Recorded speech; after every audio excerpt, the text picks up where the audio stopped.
और पुनः हाजिर छथि सम्मानित श्री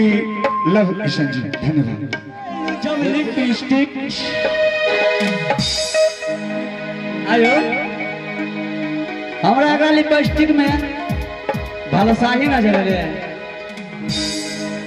और अहाँ सब का लॉलीपॉप नजर आ रहा है। अपन अपन भाव होय छै तब भाव के भावे से रखबे कि बुझलू कि ना ना बुझलू तो ना बुझाई देव हम अच्छी तरह से बुझलू कि ना। हमको तनी तनी भोजपुरी मैथिली और हिंदी फेट के बोले आवेला बुझलू कि ना। हाँ तब तू लगा दे जब लिपस्टिक अरे परसा गांव छे कि धाम की डिस्ट्रिक्ट छे परसा गे एगो चीज पता छ तू जगह जगह लिपस्टिक लगे छी ना रहे छे कलकत्ता में लेकिन परसों धाम ही लेके क्या कि एक दिन हमरा साहू जी अचानक फोन करके गेलखिन लव किशन जी हो तक हम कहले की हो अयो एना ना बात है हमरा गांव में भूकंप भेलै अहाँ सब कहले नहीं हो कनिया तो नहीं छे नहीं अभी हमार शादी नहीं भेलै भौजी ले सके किनकर के सब इनका कनिया बनेबे के हाथ उठे जरा कोई ना चलो हमरे ला छोड़ दियो जकरा कोई नहीं तकरा तो ब्रह्म बाबा छथिन। लगा बेलू जब लिपस्टिक हिले आरा डिस्ट्रिक्ट जिला टॉप लागे तू जिला टॉप लागे कमरिया कमरिया कमरिया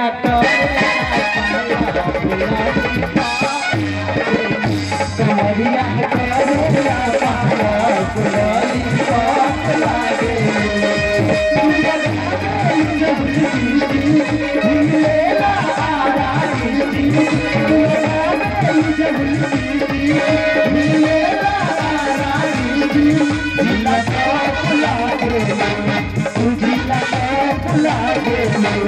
करेला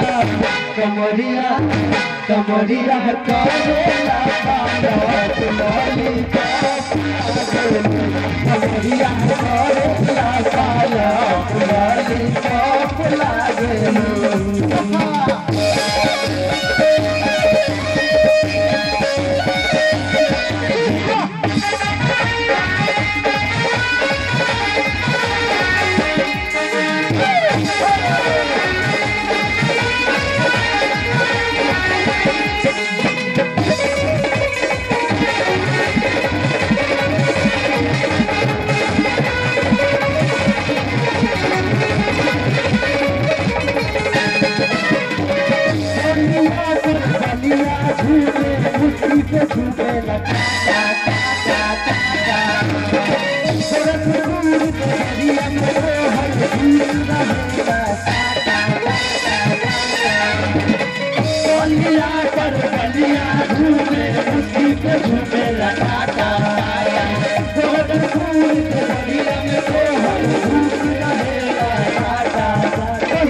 करेला काला पुरानी पाप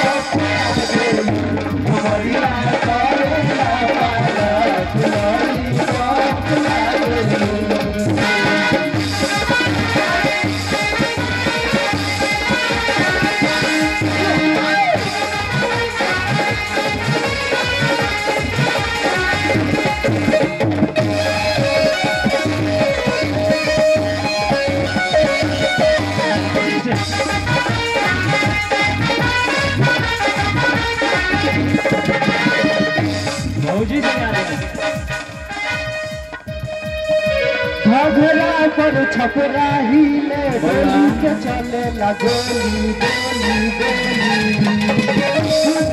चलवाए तो राजा मार खराब नची घघरा पर छपरा ही ले गोली के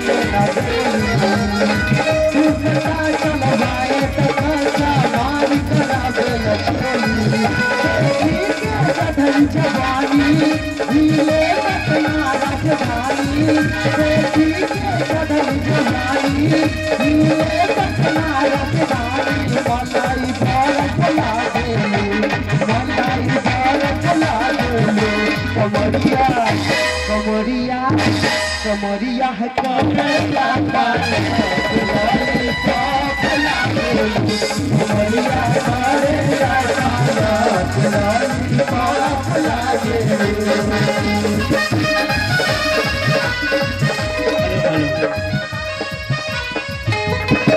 पीछे से हमार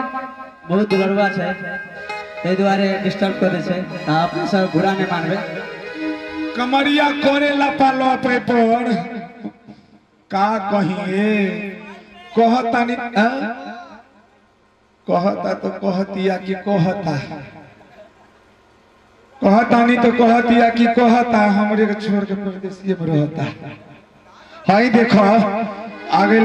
हाय चंदन जी के इजा जी जिनके आगे जी आ जिनके पीछे जी जी लगइयो हमरा एमे दांते लगबे दिया